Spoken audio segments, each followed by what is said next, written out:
What is happening, YouTube? Cowboy here, and we're ready to continue on and knock out the rest of the Smoldering Lake.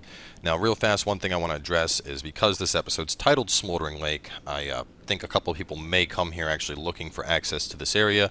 For those that are just joining us at this point in the walkthrough, I would suggest going back 2 episodes to see how we get into this area and how we're progressing through it. So with that being said, let's continue on up from where we left off.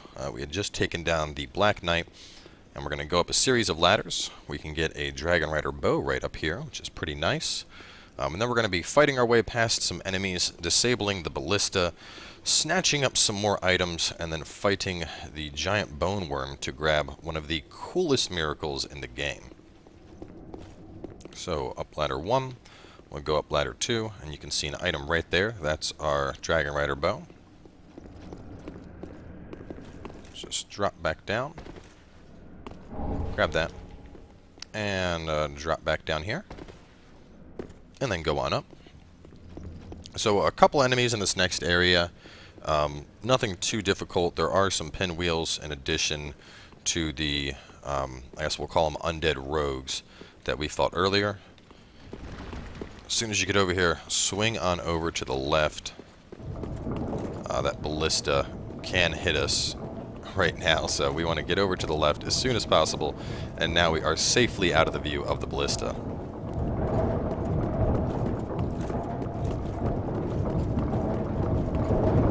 So over here we can see our pinwheels. We want them to just come over to us right where they're at, or where they were at, I should say. There was still a chance of having to deal with the ballista as well.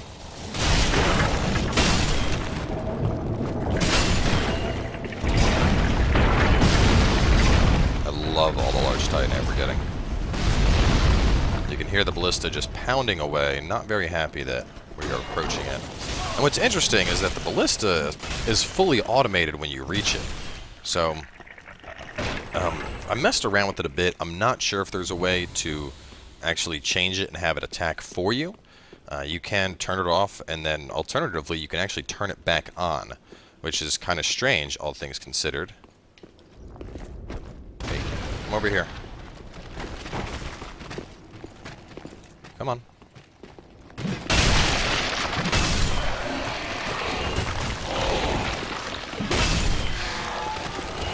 We're going to give them just a second to see if they get back up.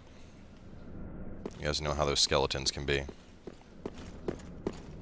looks like they're going to stay down. That's good.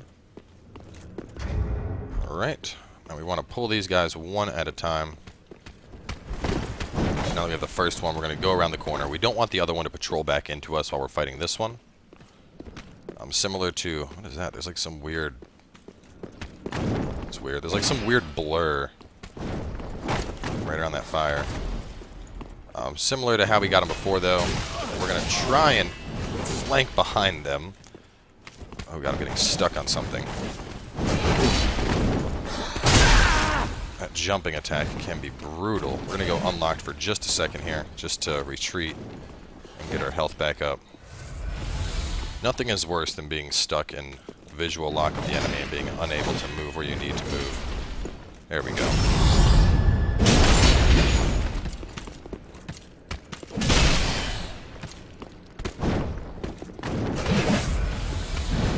So the big thing to watch out for, they seem a lot more likely to do their diving attack.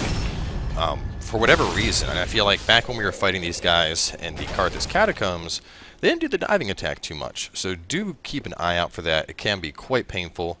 At the same time, with a good positioning, you're able to just go right underneath them and get an easy backstab when they do it. So now we've made it to the ballista.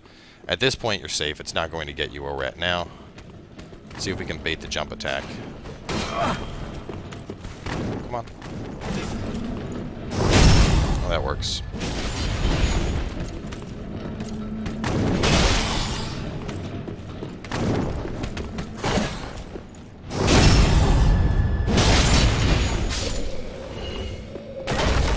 Alright. So at this point, head on up. As I mentioned, you can turn it off and then turn it back on if you want. I have no idea why you would turn this back on. Part of me thinks like maybe you can, when you turn it back on, it thinks you're a friend, but after making it all the way up here, I don't have the patience to turn it back on, go down, and then end up getting shot by it again. So If you want to test that, feel free to. Now at this point, we're going to go down the left side. So we're going to take a little bit of damage here on this first fall. That's okay. The rest of the falls are a bit lighter. And real fast, let's see, followed down path. Yes, okay, so we have the crystal lizards, and we're going to be finding Horus in just a moment. Alright, so now we've basically made it down. Feel free to heal up at this point. We're going to go in here. Should be a crystal lizard any second now. There he is. Come here, little bugger. I love how we are able to just flip him over because of how heavy our weapon is. And now we're going to be taking on Horus. Oh, that's right. One more crystal lizard. Don't want to forget about that. Come here, little guy. No running. Oh, no. That's unacceptable. Horus. Shouldn't be down here, Horus. You'll notice he's also hostile.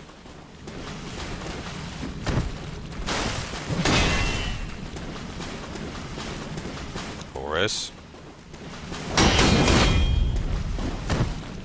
So one thing I should probably mention, I don't think I've mentioned up until now, but anytime you kill an NPC, like Horus for example, oh god, stop with those pokes. His armor, after we take him out here, will be available at the merchant back in Firelink Shrine. The same thing applies if you decide that you want to just start murdering NPCs. Man, Horus, you were doing good. We're going to have to...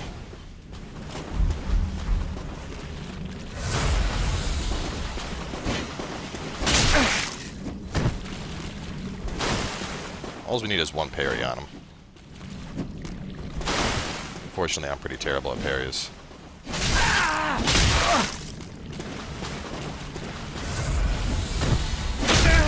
God, look at him go! Alright, fuck this.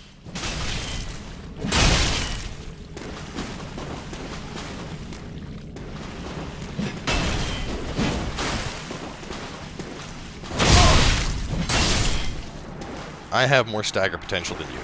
Get down. Give me that damn Leowen shield. Also pick up a couple pieces of loot. Got a large Titanite shard. Another large Titanite shard. And the yellow bug pellet. Let's see. Titanite, yellow bug. Yep. Okay. That is all of our loot. So at this point, just to get a little bit faster, we're going to drop off our weapon. We're mostly done with this area. Not quite, though. A couple pieces of loot we're going to grab, including... we have 4 large Titanite, and then a Chaos Fire Gem, and then following that we got the Bone Worm. So, now that we have the Ballista disabled, we don't have to worry about that. So the only real threat to you here is going to be the crabs. Now, as you guys know, I absolutely hate dealing with the crabs. So I'm not even going to bother with them. I'm just going to leave them over there. Instead, we're just going to focus on getting our loot. So if we go up that way, that's where the bonfire was at if you're particularly low. One large Titanite. We're going to go play with him in just a little bit. You can just kind of leave him to his own devices for now.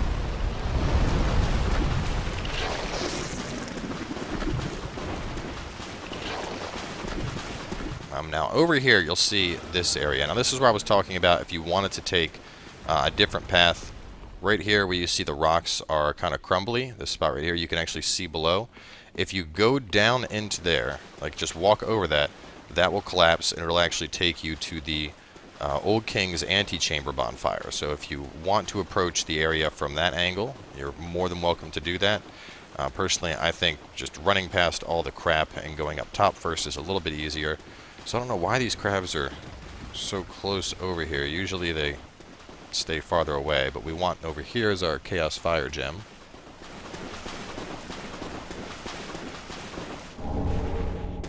I should just say Chaos Gem, but for those curious, I've mentioned it before, but the main difference is fire will split your weapon between 50% physical, 50% fire damage, whereas Chaos will do both fire damage and physical, but allow you to maintain your scaling whereas a fire gem would strip the scaling.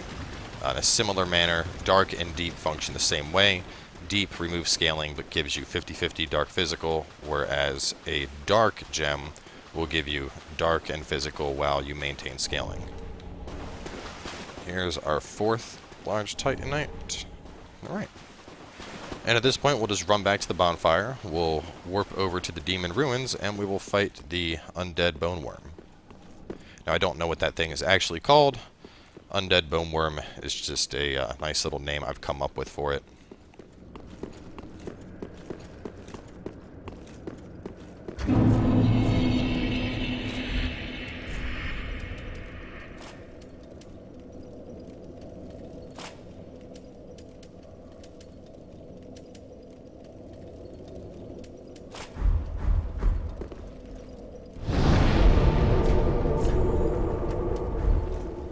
See, looking at the bonfires, you would think that you're supposed to go to the Old King's antechamber first. I just find it much easier to kind of hit it from the backside, just because you can do the top route and then hit the room that had the pyromancy tome that we got, and then work your way through the bottom. I don't know.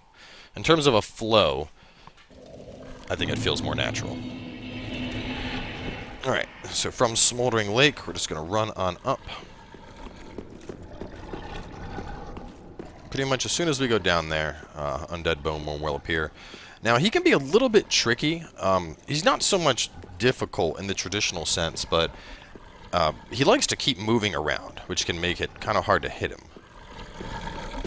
So what we're going to suggest is kind of heading over to here. Oh, God. What an asshole. Killed me before he even stopped moving. So like I said, he can be kind of tricky. Especially if you get too close to him. You know, there's kind of this ongoing theme we've had now where when we're fighting something, you know, we'll kind of get underneath it and fight it from that angle. And with this enemy in particular, you know, kind of going around what would be the back of it, there's actually a good chance that he'll just keep kind of worming around, and he'll never actually really pop out and give you the opportunity to get damage in. So, man, you are just being brutal today.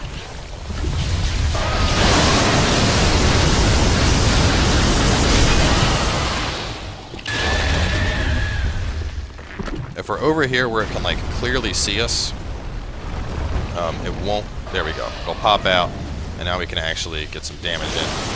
Well, it does its super lightning attack thing.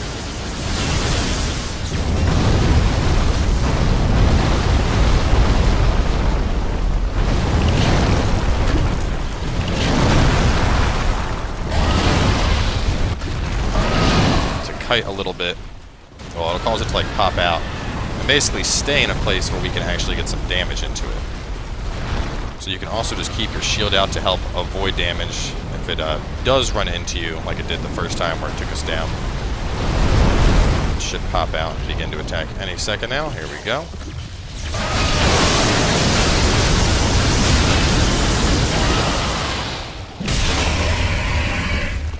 It's not necessarily difficult, it just has a lot of health, you know. So once again, back over here.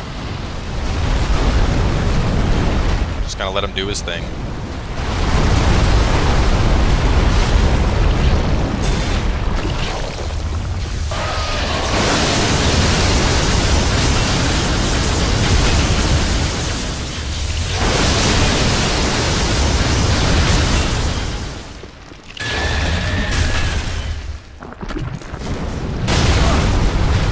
And he's moving again. We'll heal on up. And see, this is kind of our safety zone. He doesn't like to come through here for whatever reason. So, not exactly difficult, just kind of boring. You know, we just gotta stay and keep hitting him when we can. See, we got him about half dead.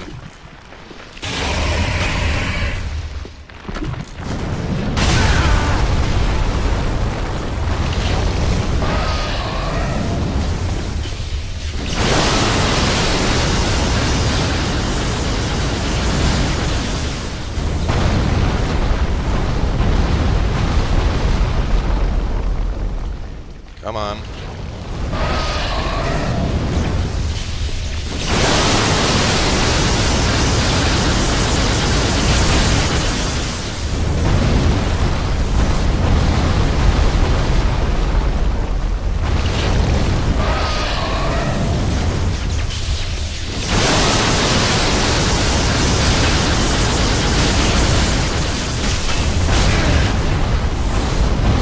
Ourselves in a bad spot here. We gotta get over to our safety zone.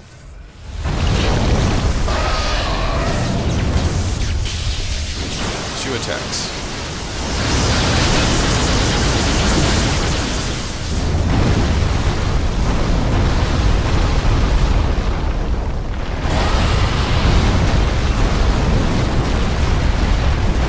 That looks like he's only one more attack and we'll have him.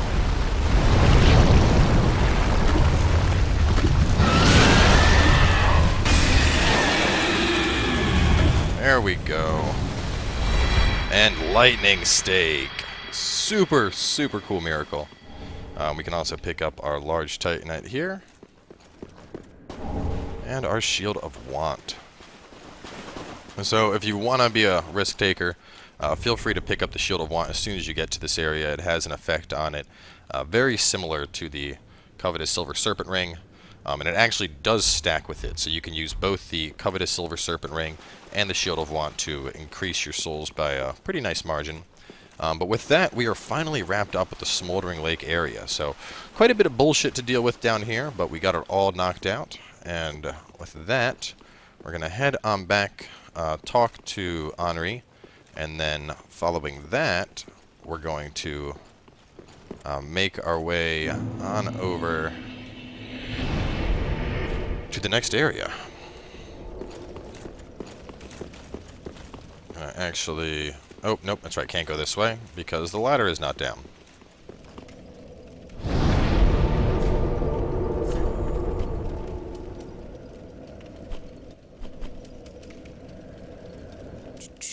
We want Catacombs of Carthus. Been playing too much Heroes of the Storm lately. So I head back to that bonfire. Now, you may remember earlier, Henri was asking us if we had seen Horus, and we told her no. Now that we ran into him, she should be waiting for us on the right side path before the bridge. Now, I think because we went and killed the boss, there is a chance that she's not there anymore. I'm not entirely sure. How much is the weight? It's only another extra half. So we're going to find out. We're not going to get hit by this. We're just going to wait it out until it rolls back, and then we'll run. With the katana build, what we did was we made our way up to High Lord Wolnir, and then went down into the Smoldering Ruins area. So this will actually be good because we'll be able to determine if killing him is a condition that sends her away. So we're just ignoring the enemy, not really paying any attention to him. It's not really a concern. And look, so there we go. Henri is there. So just head on over. You'll want to make sure that you find and do kill Horus to get the dialogue option I'll be getting here. Ah, hello. We meet again. Have you seen Horus anywhere? Goodness me. To think there'd be a lake so deep within these catacombs. Thank you. We are both in your debt. This hardly expresses my gratitude, but it'll have to do for now. Please take it. And may the flames guide your way. And there is the Ring of the Evil Eye. So, thank you. May the flame... Alright, just wanted to make sure we exhausted all dialogue. We'll drop on down.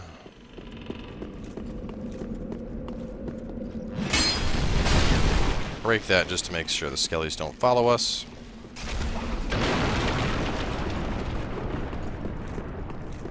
Now we are going to head on into what I would consider to be one of the hardest areas of the game.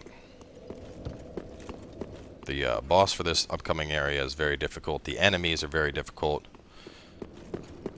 So prepare yourselves. This is actually where like the real Dark Souls 3 begins, in my opinion. Irithel of the Boreal Valley.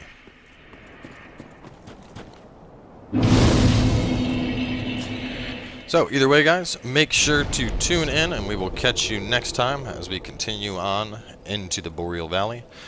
Quite a few areas coming up from here. Going through here, we'll actually find our split, which determines which Lord of Cinder we go to next. You could go for either Yorm the Giant or I always forget his damn name. What is his name?